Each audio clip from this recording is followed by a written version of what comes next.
marijuana, ecstasy, cocaine, GHB, gamma hydroperoxide, methamphetamine, and even heroin. Now, how do you clean yourself up if you're addicted to so many drugs? You think you're right at the time, but really you're not. Hi, I'm Chris, and welcome to Have Your Say. Today I'm going to speak to a lady who was addicted to heroin for so many years, and she's going to give us her life from beginning to end and how she cleaned herself up. I'd like to introduce Elizabeth Moldovan. Hi, Chris. How you going? How are you? So Elizabeth, being a former heroin addict, how long have you been addicted to heroin? 24 years. 24 years. So how old? Every day. Every day? Every day. How old were you when you first started?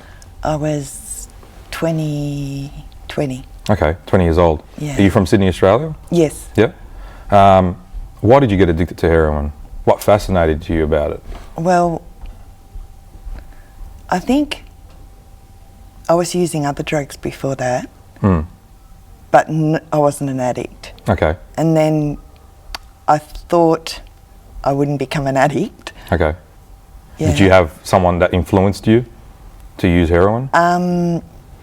Yes, the people I was hanging around at the time. What sort of people? Not mentioning names doesn't really matter, but what sort of people were they? Yeah, I just met some people that were using hard drugs like Okay. cocaine and dealing heroin too, and cocaine. This is 24 years ago, so this Yeah. would have been in the 90s, and heroin in the 90s in Australia, I believe, was flourishing here. We had thousands and thousands of people on heroin. You probably could agree on that, yeah? Yeah. So those people, what sort of things that they used to do around you? Well, like, I didn't mix too much with them because I was raising a family. Okay. So we would only score what we needed and get away from them. Yep, yep.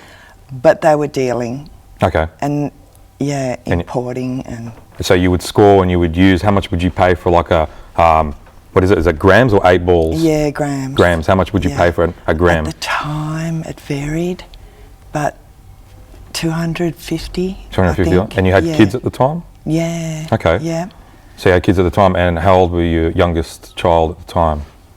When I first started using, he was 5. Okay, 5 years old. And how was he? Well, obviously he didn't know too much about it. What was he? What was happening in the family at that time?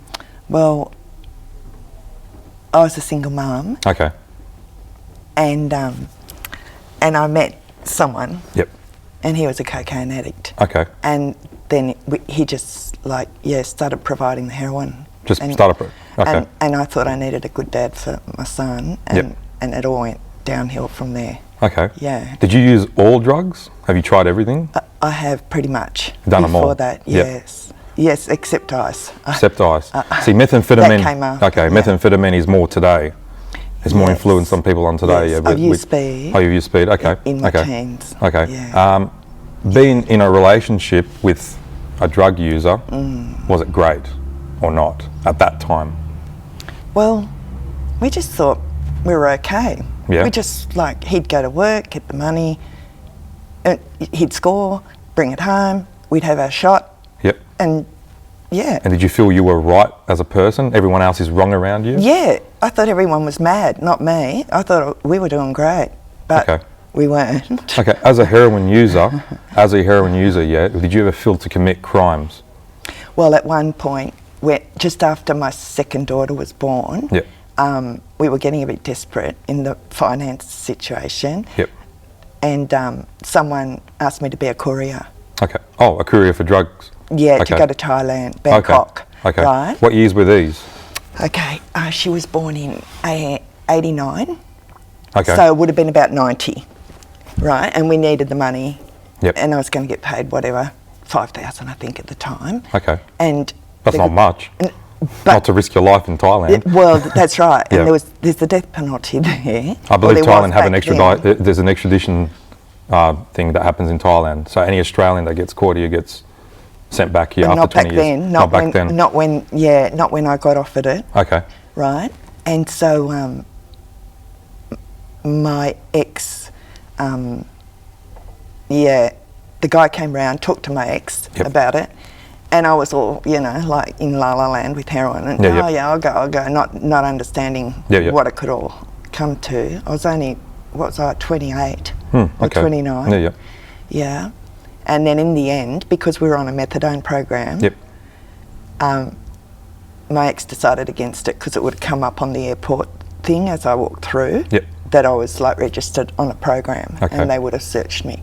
Okay. So, yeah. It would have, okay, all right. Yeah. So in heroin, were you a smoker or an injector? Started off snorting it. Snorting for it? about 2 years, and then we moved to the needle, and Okay. that's when it all went downhill. I was going to get a little Yeah. bit personal here. Can you Yeah, of show us a course. few people Yeah, out there what yeah. heroin does to you too as well? Right. So, Chris, I've been clean and sober for I'll get to that point in a minute. 10 Yeah, years. yeah. I I'll just talk- want to. No. No, I just want to mention that because of how dark the scars. No, are. I'll I'm get to sorry. that. No, that's okay.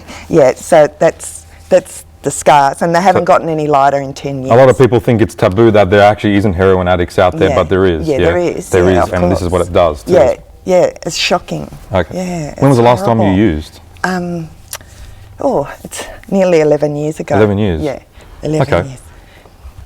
Okay. How come you still got those kind of scars? Yeah, from 11 I know. The doctors at the time said, oh, they'll fade with time, but they haven't.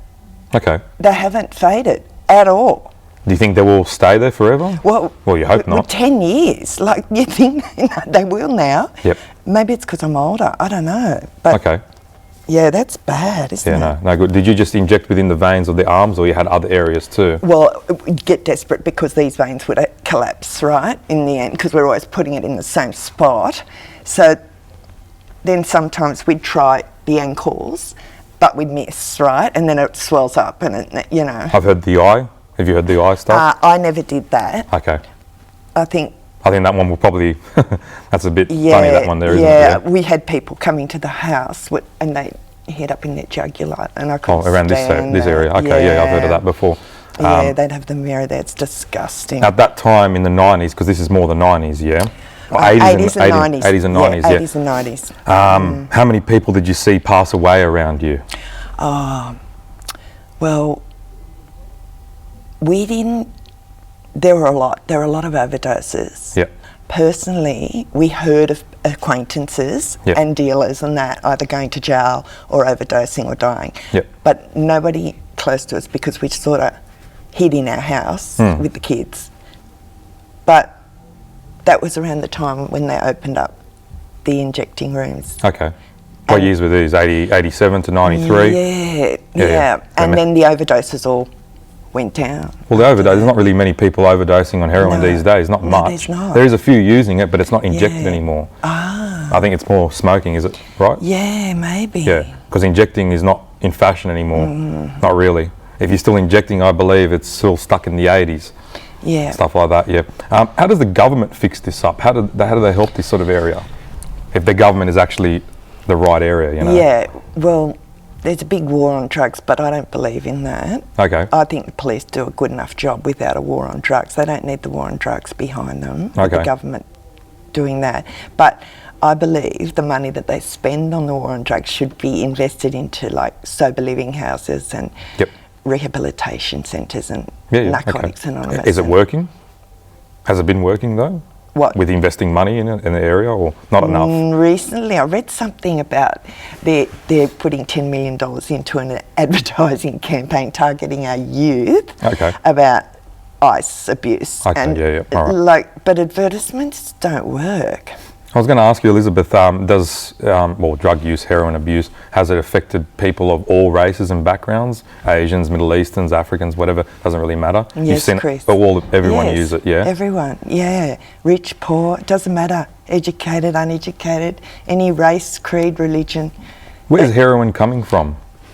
Heroin, Yeah, is it made here or is it from overseas? Do you know? it is made here as well. Is it as quality as here or over there? Or where over there, I don't know. Where is it? Yeah, that's right. It's interesting, isn't it, where it comes from? Some people blame South America's out of the question. Asia is the main place. Yeah, it used to be the Golden Triangle. Okay. Up near Burma, around there. And then the fields in Afghanistan. But I don't know. I think now with the internet, Yep. people can just order it online, any type of drug, and it's Yep. home delivered like that. Okay, yeah. So, yeah. So getting to the quitting point, getting to the quitting The point good and being clean, getting to the clean point, who influenced you to get clean? Was it you or was it somebody else? Well, I think it was life. Yeah. Life. Who found you? Yeah. Well, 10 years ago, I became homeless. Okay. With my daughter, and she Yep. was 3 at the time. Yep. And we had no money, no car, no phone, no friends. Of course, no friends. Yep. My family, my 2 sisters and my mum helped me a little bit, not Yep. a lot, because of the life I'd led Yep. and all the lying, and they really didn't believe that. And one night we were in a refuge, and I just woke up at 11 o'clock and I heard a voice, not in my head, it was in the air, and it just said, "Do you want to be made whole?" And it Okay. repeated itself, "Do you want to be made whole?" And I never heard language like that before. Yep. Whole, WHOLE. Yeah, yep. And, I was drinking methadone, went back to sleep, didn't pay much attention. And then 2 weeks later, You were drinking methadone? every day. Okay. Yeah, every day Oh. for 24 years as well. Okay. Yeah. Yeah. Yeah, both. Yeah. That's pretty heavy stuff too. Yeah, Okay. right. Okay. All right. Yeah. So, the next morning I woke up, just went to the program, and 2 weeks later, we went to a church service in the city. Okay. And the preacher was yelling out from the stage, "Do you want to be made whole? Do you want to be made whole?" And I just sort of went, whoa, that voice Yep. must have been God. And he took over, and that was 10 years ago. And Okay. So- And that group there, was it all former heroin addicts or drug users? no. So how did this follow on? Right. So Okay, yeah. after that, yes, we were homeless for 3 months, and then after that, we found a house. Yep. And I just kept going. I just, dropped my dose of methadone lower and lower and lower. Found work? Initially, Yep. for a couple of Okay, years. yep. Yeah, put her in preschool, enrolled her in kindergarten. But I don't recommend,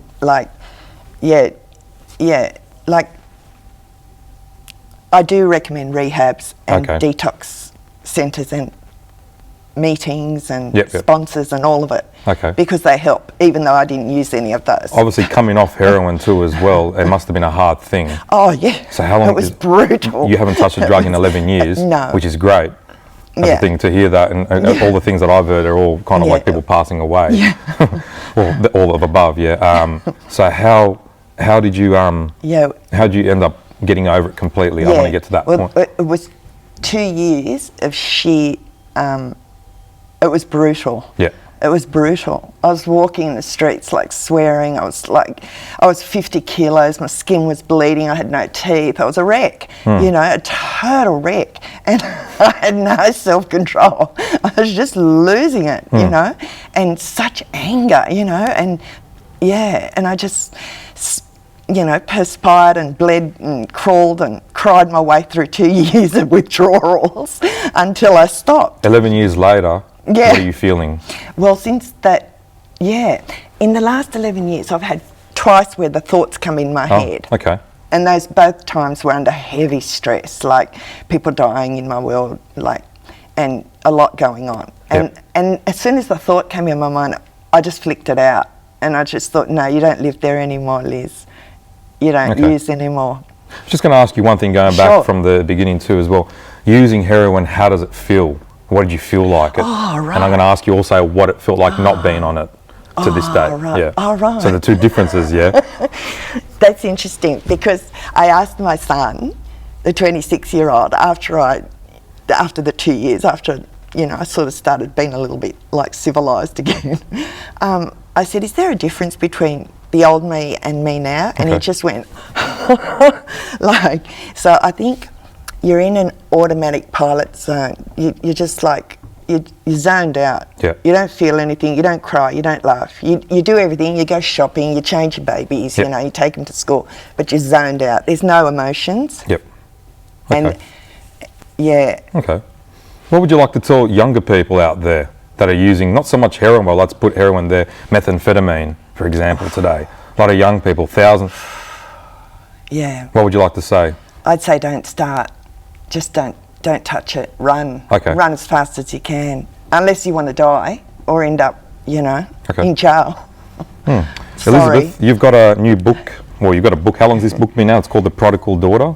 Yeah, a couple of years. It's a couple of years, yeah. Yeah. It's not entirely well known along areas, yeah, at the moment, which it should be because it's the influence of your life, isn't it? Yeah. Yeah. Tell us a little bit about the book. Obviously, it's about you, but what are Thanks, some of Chris. what's some of the areas about the prodigal daughter? Yeah. Like, what are some of the highlights in there? Obviously, some of the things we've talked about. Yeah, I think the main thing is that no matter how far you're gone, there's always hope if you're alive, Yep. and that God will help you and forgive you no matter what you've done. I think that's the underlying message. Yep. Because, yeah, all along I thought I was too far gone. Okay. You know, I thought, yeah, I didn't know God was so full of forgiveness and Yeah, yep. mercy. I had no idea. Okay. Okay. All right. Thank you very much, Elizabeth, for Oh, coming on my thanks, show. Yeah, Chris. that's okay. Thank Yeah. you. So, if you've got any questions for Elizabeth Moldovan and regarding her book, The Prodigal Daughter, you can email me. Otherwise, you can join me next week for an exciting new episode. Thank you and goodbye.